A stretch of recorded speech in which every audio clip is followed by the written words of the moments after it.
Vamos a seguir con programación especial, todo lo que suceda en esta moción de confianza contra el primer ministro Michel Barnier. Nosotros volvemos a mirar en este caso a Ucrania y en este caso hablamos precisamente del presidente electo de Estados Unidos, Donald Trump. Ha hablado sobre su plan de paz. María Zaharova, se han empezado a filtrar algunos detalles. La agencia Reuters hablaba de que Ucrania renunciaría a entrar en la OTAN, hablaba también de la cesión de los territorios ya conquistados por parte de Rusia. Zaharova respondía a esta cuestión y decía, Paco, que es muy pronto para comentar este plan, ¿no? Que es demasiado pronto ya no solo para negociar, sino solo para hacer algún tipo de valoración sobre estos planes que esboza tanto Trump como Kellogg. Quiero saber qué opinas tú de estos planes que se empiezan a filtrar y sobre todo si crees que va a ser fácil que Rusia quiera negociar en estos momentos. Igual tampoco le conviene, claro.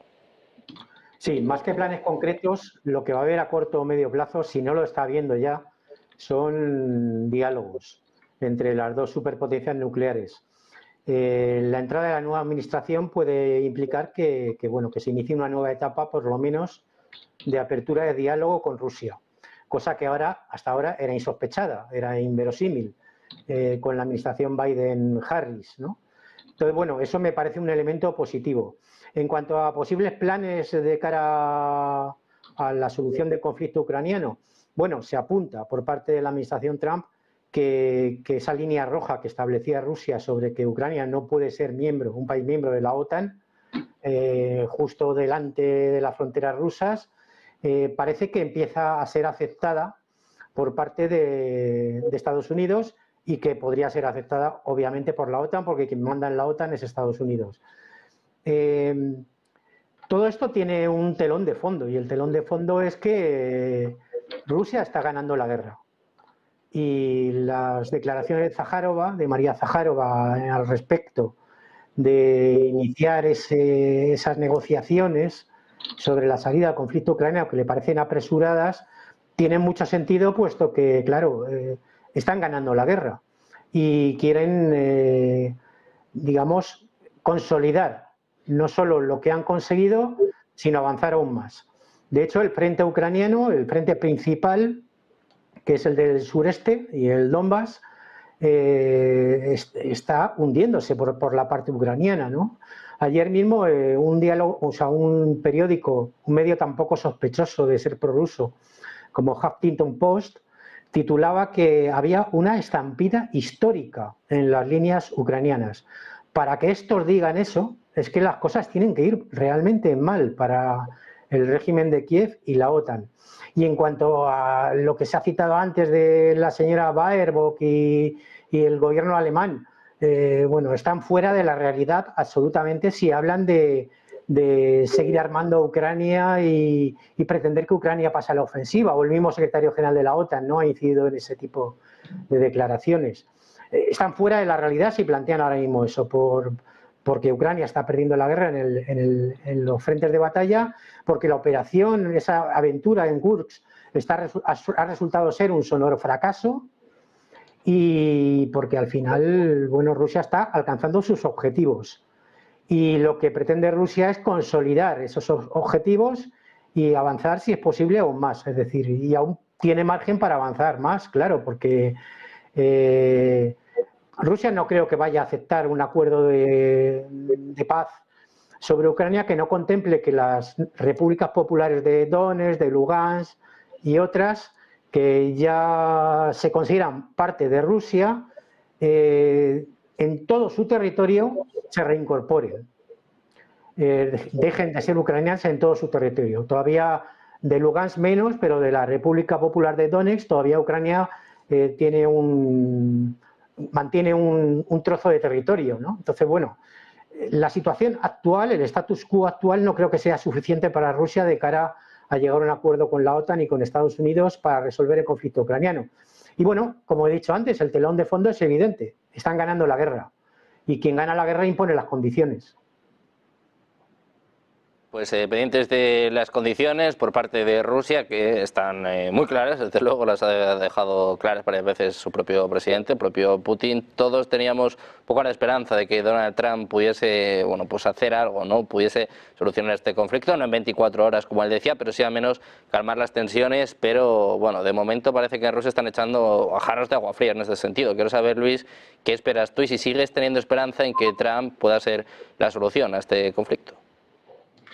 Bueno, Trump es algo que va a romper con la línea que ha llevado a cabo la administración Biden. Yo muchas veces también creo que, pues no sé si de manera fundada, infundada o casi un poco pues agarrándonos a esa esperanza que nos queda de Donald Trump como posible pacificador, si estamos quizá poniendo demasiadas expectativas en Donald Trump. Yo esto, hasta el día 20 de enero, es verdad que no vamos a saber las líneas que va adoptando. Podemos ir teniendo ya alguna pincelada porque la transición, la oficina de transición presidencial está ya en marcha desde el día casi después de las elecciones en Estados Unidos y alguna pincelada vamos sabiendo, pero precisamente quizá en algunos momentos podemos incluso pecar de exceso de confianza o de quizá también atribuir a Donald Trump unas capacidades de negociación que sin duda tiene, pero no todo depende de las capacidades que pueda tener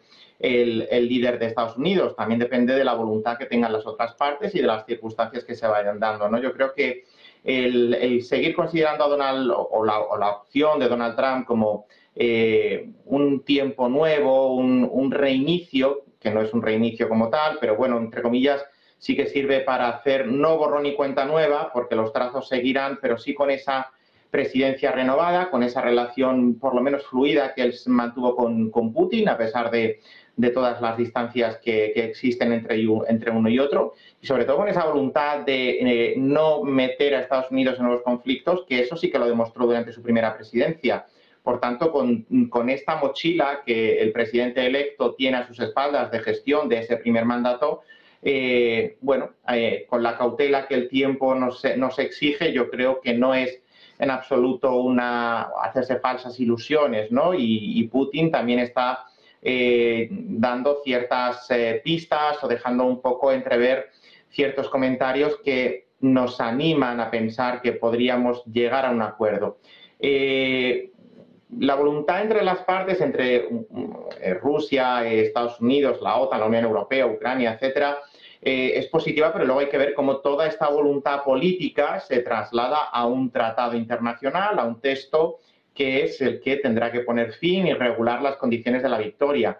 Aquí es donde nos encontraremos los escollos fundamentales. Primero porque Ucrania, con el presidente Zelensky, que vamos a entrar a hacer muchas conjeturas acerca de su liderazgo, pero a día de hoy es el interlocutor válido porque sigue siendo el presidente del país, ha dicho que no va a ceder un milímetro de terreno ucraniano, esa es su máxima, esa es su línea roja, sabemos, e incluso él, que eso a día de hoy es algo irrealizable, precisamente porque desde hace 10 años la península de Crimea está controlada de facto por la Federación Rusa, incluso hubo en el año 2014 un acto formal conforme al derecho interno ruso de aceptar esas dos entidades, a Crimea y a la ciudad de Sebastopol, que es una ciudad autónoma un poco similar en términos comparativos a lo que podría ser como la ciudad de Ceuta o de Melilla, que es una ciudad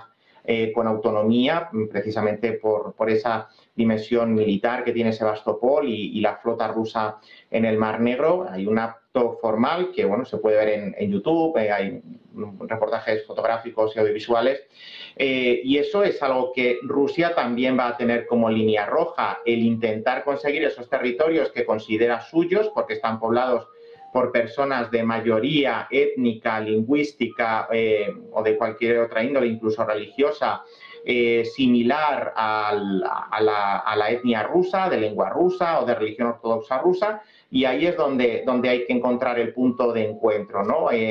Dotar de un alto nivel de autonomía a las regiones del Donbass, pues puede ser una propuesta que Ucrania pueda aceptar, pero no creo que Putin llegue a comprar cuando precisamente tiene el control militar de esos territorios, tiene cada vez más la sartén por el mango porque el desgaste ucraniano es cada vez mayor. Rusia con resistir le vale, Ucrania no puede resistir mucho más y tampoco le vale con eso. Por tanto, y siempre y cuando a la administración Biden no se le termine de ir la situación de las manos de manera deliberada y apueste por llevarnos al extremo radical que queremos evitar. Pero bueno, en mes y medio que queda de administración Biden, pues con un presidente que notoriamente tiene las facultades mermadas y que incluso pues podemos dudar de que sea quien realmente toma las decisiones, o incluso en el caso de que las tome, si tiene esta capacidad cognitiva mermada, bueno, pues todos sabemos lo que ello supone, ¿no? Eso también es, entre comillas, un peligro para la sociedad internacional y, como digo, yo me quedaría con eso. A Rusia con resistir de momento le vale, a Ucrania con resistir no, porque le condena a un fracaso, a una derrota, pues que cada vez es más manifiesta.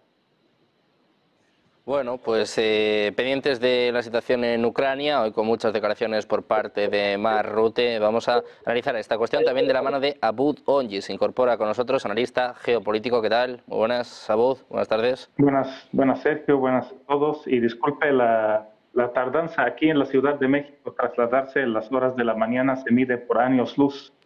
Pues, entonces, mil disculpas. Estábamos hablando, Abud, de la situación en Ucrania y en este caso comentábamos las declaraciones de María Zaharova, la portavoz del Ministerio de Asuntos Exteriores de Rusia, que decía que es muy pronto para hablar del plan de paz de Donald Trump. Decía, bueno, pues que todavía queda por saber los datos oficiales, ¿no? Se hablaba de la renuncia de Ucrania a la OTAN, se hablaba de la cesión de los territorios conquistados por Rusia. ¿Crees que esto será suficiente? ¿Crees que Trump podrá lograr un acuerdo? Decir, Sergio, muy pronto ¿para quién? Para Ucrania probablemente, o más bien para la opinión de Volodymyr Zelensky, pues es pronto, ¿no? Porque él está planeando o tenía planes diferentes a lo que sucedió. La llegada de Trump a la Casa Blanca pues realmente cambia todos los papeles en este conflicto entre Rusia y Ucrania. Lo hemos mencionado en diferentes ocasiones. Yo no veo que esta guerra podría tener un resultado diferente a lo que estamos viendo. En el sentido de que si nosotros analizamos todo lo que ha sucedido desde que empezó el conflicto, o lo que Vladimir Putin dice que es una operación militar específica o limitada, al final de cuentas en algo tiene razón en este sentido, porque no hemos visto alguna estrategia militar que busca ocupación de un territorio ucraniano o eliminación de la autoridad ucraniana o del gobierno ucraniano. En este sentido, es algo diferente a lo que está viendo Volodymyr Zelensky y lo que está viendo Ucrania. Ucrania está defendiendo en contra de una invasión, entre paréntesis, una invasión rusa, la cual creo que no existe. En la llegada de Donald Trump a la Casa Blanca, obviamente los cambios que van a suceder específicamente se van a centrar en el tema del gasto económico que ha provocado la guerra de Ucrania para Estados Unidos y, en segundo lugar, para la Unión Europea. En ese sentido, Donald Trump buscará a la brevedad, por eso dije desde el principio, muy pronto ¿para quién? Porque para Donald Trump no es pronto encontrar una solución para poder realmente resolver un conflicto que le ha costado mucho dinero a Estados Unidos, al pueblo de Estados Unidos, y hemos visto durante el gobierno de Biden muchas manifestaciones dentro de la Cámara de Representantes en contra de ese gasto que fue destinado a la guerra de Ucrania. Entonces yo no creo que eso es pronto para Trump y para su gabinete. Sin embargo, en ese sentido, ahí voy a destacar lo último que estaba escuchando del programa, de que tendremos que comprender la situación desde adentro del territorio ruso-ucraniano, lejos un poquito de lo que se maneja en medios de comunicación, viéndolo como si fuera una invasión militar de un país contra otro. Hay que comprender la estructura de la sociedad ucraniana y de la sociedad rusa. Y ahí específicamente cuando se trata de hablar de los ortodoxos en Ucrania, que hemos visto, y es un tema muy amplio, hemos visto una manipulación muy clara de parte de Estados Unidos a digamos, ese eje religioso. Hoy en día el patriarcado ortodoxo de Ucrania tiene hasta cierto sentido cercanía con el patriarcado de Moscú, y al mismo tiempo Estados Unidos ahí jugó a través del patriarca ecuménico o el patriarca de Estambul para reconocer iglesias ortodoxas o iglesia ortodoxa que no es original en Ucrania, simplemente para poder romper, Sergio, ese lazo que mantiene los ucranianos unidos a los rusos, porque, y lo he dicho en diferentes ocasiones, muchos ucranianos, Sergio, que se creen rusos, se consideran rusos. Entonces, yo creo que para no alargar más la respuesta y dando como a la pregunta que mencionaste, creo que Volodymyr Zelensky, Sergio, está ganando tiempo. Está ganando tiempo, es pronto para él, o espera que sea pronto para él. Y su ganancia de tiempo es simplemente para buscar una solución. La solución que podría ser simplemente que desaparezca de la autoridad, de la cabeza de ese gobierno ucraniano, y que deje realmente el cargo para una persona que pueda negociar. Porque, como he dicho, es un actor que realmente tomó un papel extremo, y veo que es muy difícil que ese papel extremo pueda modificarlo o pueda negociar realmente con Rusia. Entonces, es necesario que haya un cambio dentro del gobierno ucraniano. Es necesario ver nuevas caras capaces de negociar con Rusia y con Estados Unidos.